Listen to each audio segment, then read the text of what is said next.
Hello everyone. आज हम जिस कंपनी के बारे में बात करने वाले हैं, Ashok Leyland, Ford, Mahindra, Tata, Jaguar, hero electric, revolt, ये सारे उसके क्लाइंट्स हैं।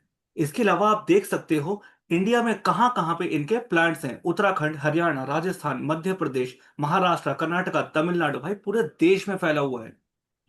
15 से ज्यादा मैन्युफैक्चरिंग फैसिलिटीज हैं, 25 से ज्यादा प्रेस्टिजियस कस्टमर्स, 8 से ज्यादा बिजनेसेस, 2000 ज्यादा एम्प्लॉयज, 7000 से ज्यादा एसोसिएट्स और लगभग 7500 करोड़ का टर्नओवर है।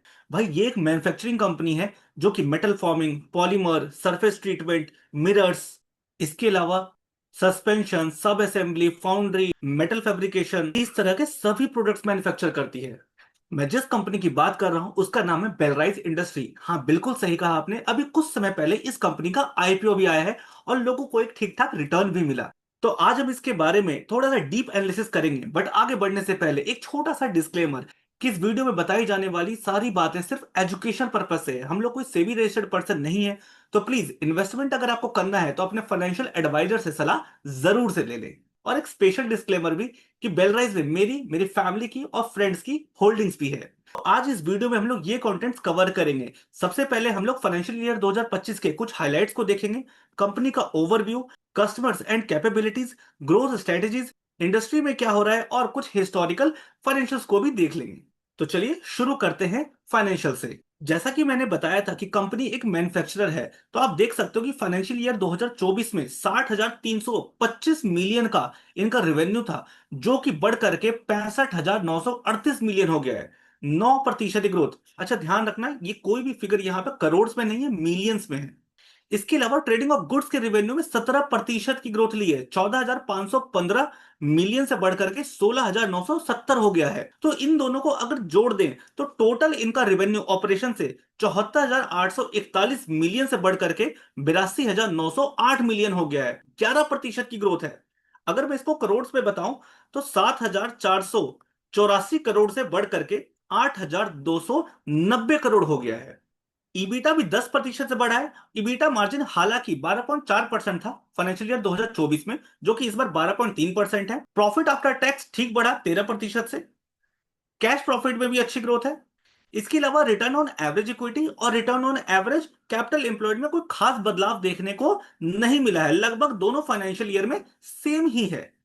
चलो अब ये देखते हैं कि बेलरेज इंडस्ट्री का किस सेगमेंट से कितना रिवेन्यू आया है। ये तो हमने पिछले स्लाइड पे ही देख लिया था कि मैन्युफैक्चरिंग रिवेन्यू लगभग 80% है और ट्रेडिंग ऑफ गुड्स से लगभग 20%।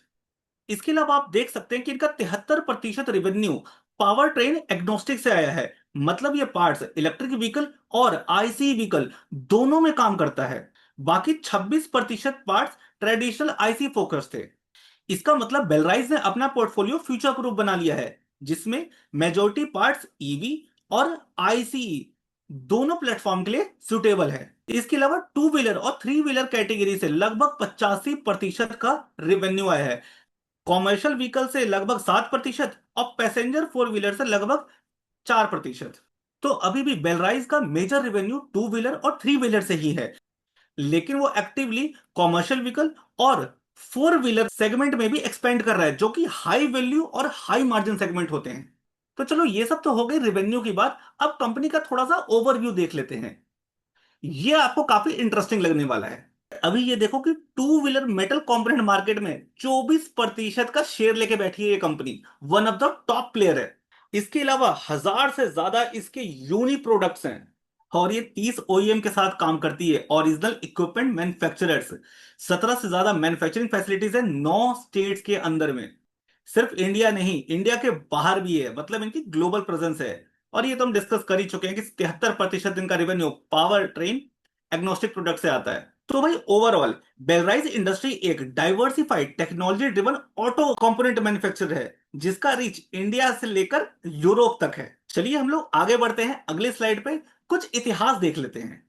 1996 में एक छोटी सी फैब्रिकेशन यूनिट के रूप में शुरू हुई कंपनी ने आज इंडिया के लीडिंग ऑटो कंपोनेंट सप्लायर में अपना नाम बना लिया है। 2010 में इन्होंने शाशीज बनाना शुरू किया, ये आगे आपको दिखाऊंगा क्या होता है। उसके बाद 2012 में जैपनीज मैन्युफैक्चरर के लिए भी इन्होंने सप्लाई करना शुरू कर दिया था। धीरे धीरे ऐसे ही ये बढ़ते रहे। 2022 में इन्होंने अपने आप को रीब्रांड किया बेलरेज इंडस्ट्री के नाम से। और 2025 में सबसे बड़ा स्टेप, H1 इंडिया का एक्विजिशन, इससे कंपनी को high tensile steel stamping, advance tooling और नए फोर व्हीलर कस्टमर का एक्सेस मिल गया। और रेवेन्यू की तो क्या ही बात करें, ये ध्यान रखना सिर्फ मैन्युफैक्चरिंग से है। फाइनेंशियल ईयर 2012 में 10,000 मिलियन और ये बढ़ते हुए 2025 तक 65,000 मिलियन को क्रॉस कर चुका है।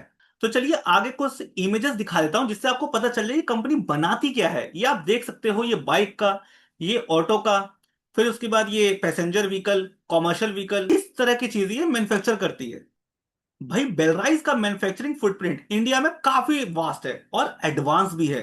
17 से ज्यादा मैन्युफैक्चरिंग प्लांट्स, 800 से ज्यादा इंडस्ट्रियल रोबोट्स, 5,500 से ज्यादा स्किल्ड वर्कर्स, 2,000 से ज्यादा एम्प्लॉइज, 5.8% रेवेन्यू एक्सपोर्ट से आता है। एनुअल प्रोडक्शन कैपेसिटी आप देख ही रहे हो। तो भाई जितने तेजी से ये कंपनी बढ़ रही है, ये देख लेते हैं कि इनके पीछे के लोग कौन है। इनके बोर्ड ऑफ डायरेक्टर्स देखो, श्रीकांत शंकर। इसके अलावा यहाँ पे इंडिपेंडेंट और नॉन इंडिपेंडेंट डायरेक्टर के बारे में जानकारी दी गई है। आगे बढ़ते हैं और हम देखते हैं बेलराइज इंडस्ट्री के कस्टमर और कैपेबिलिटीज को। भाई इतने सारे कस्टमर के साथ कई सालों का कोलैबोरेशन, और उसके साथ साथ आप देखोगे लास्ट 3 साल में 30 अवार्ड्स मिल चुके हैं। Special effort award, super platinum awards, manufacturing excellence award, to digitization, robotics और ऑटोमेशन अवार्ड्स। बेलराइज ने अपने फ्यूचर ग्रोथ का प्लान 4 सॉलिड पिलर्स में डिवाइड किया है। ये पिलर्स उनके लॉन्ग टर्म विजन को रिप्रेजेंट करता है। तो एक एक करके हम लोग चारों पिलर्स को देखते हैं। जैसा कि आप जानते हो कि Belrise industry already two wheeler segment में लीडर है, बट अब ये अपनी पोजीशन को और स्ट्रॉन्ग करना चाहती है। एग्जाम्पल के लिए ये चाहते हैं कि एक एक बाइक में और ज्यादा पार्ट सप्लाई करें जिससे इनका कंटेंट पर वैल्यू बढ़े। क्या इसमें सच में प्रोग्रेस ले रही है? हाँ बिल्कुल सही। स्टीयरिंग कॉलम, फिल्टर, ब्रेक्स, सब में आप देखोगे तो ग्रोथ देखने को मिल रही है। और फाइनेंशियल ईयर 2025 में 3 नए कस्टमर्स को भी इन्होंने ऐड किया है। बट ऐसा क्या है कि बेलराइज को ये प्रिफर कर रहे हैं?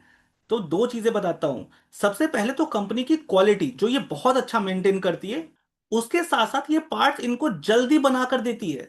तो मुद्दा आप समझ गए होंगे कि बेलराइज इंडस्ट्री बाइक के अंदर ज्यादा से ज्यादा पार्ट्स देने की कोशिश कर रहा है ताकि हर क्लाइंट से इनका प्रॉफिट बढ़ जाए। बेलराइज का दूसरा फोकस है कि खुद के बनाए हुए और प्रीमियम प्रोडक्ट्स को बिल्ड करना।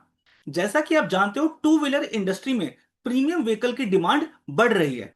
ज्यादातर लोगों को अब 125 सीसी से ज्यादा के बाइक्स या स्कूटर्स चाहिए। आप देख ही सकते हो कि फाइनेंशियल ईयर 2019 में 38% मार्केट शेयर था ऐसे बाइक्स का जो 125 सीसी से ज्यादा थी। बट फाइनेंशियल 2024 में कितना हो गया? 52%। और सेम यही हुआ है स्कूटर में। पहले लगभग 20% हुआ करता था जो कि अब बढ़ करके 47% हो गया है। तो बेलराइज अब अपने प्रीमियम कस्टमर्स के लिए एडवांस लेवल पार्ट्स बनाती है जिसमें मार्जिन भी बेटर मिलता है। तीसरा किस चीज पे फोकस कर रही है ये हमने थोड़ी देर पहले भी बात किया था कि अपनी फोर व्हीलर सेगमेंट में और कॉमर्शियल व्हीकल में बहुत तेजी से एक्सपेंड करना चाहती है। क्यों इनका इस पे ज्यादा फोकस है? क्योंकि ये पढ़ो, इंडिया में फोर व्हीलर ऑटोमोटिव कंपोनेंट्स का जो मार्केट है वो भाई टू व्हीलर ऑटोमोटिव कंपनी से लगभग 2.7 गुना ज्यादा है। तो इसके लिए क्या कर रही है? देखो, जो इनके एग्जिस्टिंग क्लाइंट्स हैं, सबसे पहले तो और ज्यादा पार्ट डिजाइन करके डेवलप कर रही है। कंपनी यूरोपियन और अमेरिकन ओईएम्स को डायरेक्ट पार्ट्स एक्सपोर्ट करना चाहती है, जिसमें जैगुआर लैंड रोवर जैसे प्रीमियम ब्रांड्स भी हैं। ये क्रॉस सेलिंग का मतलब आप समझ गए होंगे, एक ही क्लाइंट को मल्टीपल व्हीकल कैटेगरीज के पार्ट्स ऑफर करना, जैसे ब्रेक सिस्टम, फिल्ट्रेशन। और लास्ट में जो रिसेंट एक्विजिशन किया है H1 इंडिया और मैग फिल्टर्स, उनसे जापानीज कार मेकर्स के साथ कनेक्शन और स्ट्रांग हो गए हैं। चलो, तो 3 तो हमने देख लिए, अब देख लेते हैं लास्ट इनका किस चीज पे फोकस है। इनका फोकस है टायर 1 सप्लायर से टायर 0.5 सप्लायर की तरफ शिफ्ट करना। अब इसका क्या मतलब हुआ? भाई टायर 0.5 सप्लायर सिर्फ एक ही पार्ट नहीं देते, वो पूरा सिस्टम डेवलप और डिलीवर करते हैं। जैसा कि आप देख ही सकते हो कि बेलराइज आज की डेट में लार्जेस्ट शीट मेटल और फैब्रिक पार्ट सप्लायर है। किसके लिए? बजाज के लिए। और फाइनेंशियल ईयर 2024 में बेलराइज ने मल्टीपल व्हीकल मॉडल्स के लिए कंप्लीट सब असेंबली सप्लाई किए। इसके अलावा आप देख सकते हो कि सन 2023 में बेलराइज को कंप्लीट शैसिस सिस्टम बनाने का ऑर्डर मिला 100 सीसी मॉडल के लिए। तो मतलब बेलराइज एक सिंपल पार्ट सप्लायर से अब end to end solution provider बन रहा है। तो इसी के साथ बेलराइज इंडस्ट्री के हमने चारों फोकस तो देख लिए। अब हम कुछ इंडस्ट्री के बारे में जान लेते हैं। डोमेस्टिक टू व्हीलर इंडस्ट्री का आउटलुक ठीक है। फाइनेंशियल ईयर 2022 से फाइनेंशियल ईयर 2024 तक 15.9% की दर से बढ़ा है। बट अगर एक बेस केस में देखें तो फाइनेंशियल ईयर 2031 तक का जो प्रोजेक्शन है 6 से 8% के सीजीआर से बढ़ने का। बट अगर थोड़ा ऑप्टिमिस्टिक होकर सोचें तो 7 से 9% की दर से भी बढ़ सकता है। और अगर हम बात करें डोमेस्टिक ऑटो कंपोनेंट इंडस्ट्री की तो इसका भी आउटलुक अच्छा है, लगभग 10% की दर से बढ़ सकता है। बेलराइज का टू व्हीलर सेगमेंट में 24% शेयर तो ऑलरेडी ही है, और अगर ये इंडस्ट्री 12% की दर से बढ़ा तो हो सकता है कि ये शेयर बढ़ा भी दे। इसके अलावा डोमेस्टिक पैसेंजर व्हीकल और लाइट कॉमर्शियल व्हीकल में भी अच्छी ग्रोथ देखने को मिल रही है, लगभग 9% की दर से बढ़ सकता है। बट इसमें बहुत ज्यादा अपॉर्चुनिटी है। रीजन आप जानते ही हो कि टू व्हीलर के रिस्पेक्ट में इसका मार्केट साइज लगभग 2.7 टाइम्स है। तो ओवरऑल ऑटो इंडस्ट्री काफी अच्छा ग्रो कर रहा है, और बेलराइज अपनी पोजीशन को स्ट्रांग भी करता चला जा रहा है। तो चलिए हम लोग आगे बढ़ते हैं और फाइनल कुछ हिस्टोरिकल फाइनेंशियल्स को भी देख लेते हैं। मैन्युफैक्चरिंग रिवेन्यू 10% से बढ़ा है और ट्रेडिंग रिवेन्यू 50% से। हालांकि ट्रेडिंग से आपने देखा था टोटल रिवेन्यू का सिर्फ 20% है, बट इसमें ग्रोथ बहुत ज्यादा है। हो सकता है कि आगे चल करके बढ़ जाए। और अगर हम बात करें टोटल ऑपरेशनल रिवेन्यू की तो 15% की दर से बढ़ा है। ईबीटा 11% से, प्रॉफिट आफ्टर टैक्स 11% से, कैश पीएटी भी धीरे धीरे बढ़ ही रहा है। डेट टू इक्विटी रेशियो भी साल दर साल घटता चला जा रहा है। और बात करें इसकी रेशियोज की तो वो लगभग सेम ही है। थोड़ा सा बड़ा घटा फिर लगभग एक ही जगह पे आ गया है, तो ये ठीक ठाक मेंटेन कर रहे हैं 14% के आसपास। बाकी आप लोग जानते हो कि अभी इसका आईपीओ भी आया था, जिसपे इन्होंने 2100 करोड़ इन्होंने फ्रेश इशू से उठाया है, जिसमें लगभग 1600 करोड़ रुपए इन्होंने कर्जा चुकाने में यूज किया है। और अगर हम इसका पीयर कंपैरिजन करें तो सबसे टॉप पे संवर्धन मदरसन है, जो लगभग 1 लाख करोड़ का मार्केट कैप लेके बैठी है। पर हम जिस कंपनी के बारे में बात कर रहे हैं वो क्या है, बेलरेज इंडस्ट्री। सबसे नीचे ये कितना है, 9,000 करोड़ का। तो अभी तो देखो भाई कितनी कंपनियां हैं जो इससे बहुत ऊपर हैं। और अगर हम इसका देखें आरओसी सबका देखें कंपेरिजन तो इसका 14 के आसपास है। हालांकि आप देखोगे इन सब से ठीक है, बहुत सारी कंपनियां इससे बेटर परफॉर्म कर रही हैं।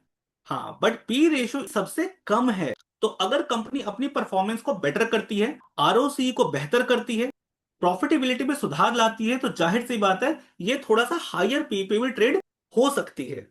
और अगर हम इसका चार्ट देखें तो अभी तो कुछ ज्यादा देखने को है नहीं, क्योंकि 100 रुपए के आसपास ट्रेड हो रहा है और अभी इसका आईपीओ आया था 90 रुपए पे। तो देखते हैं आने वाले कुछ मंथ्स में कैसा ये परफॉर्म करती है, उससे ज्यादा अच्छा डिसाइड होगा कि आगे इसमें कितनी ग्रोथ हो सकती है। तो अगर आपको ये वीडियो अच्छी लगी हो, इंफॉर्मेटिव लगी हो, तो प्लीज कमेंट सेक्शन में जरूर बताना, और अपने फ्रेंड्स और फैमिली को ये वीडियो जरूर से शेयर करना। आप किस कंपनी पे फुल डिटेल चाहते हैं वो भी बता देना। चलो, थैंक यू, बाय बाय।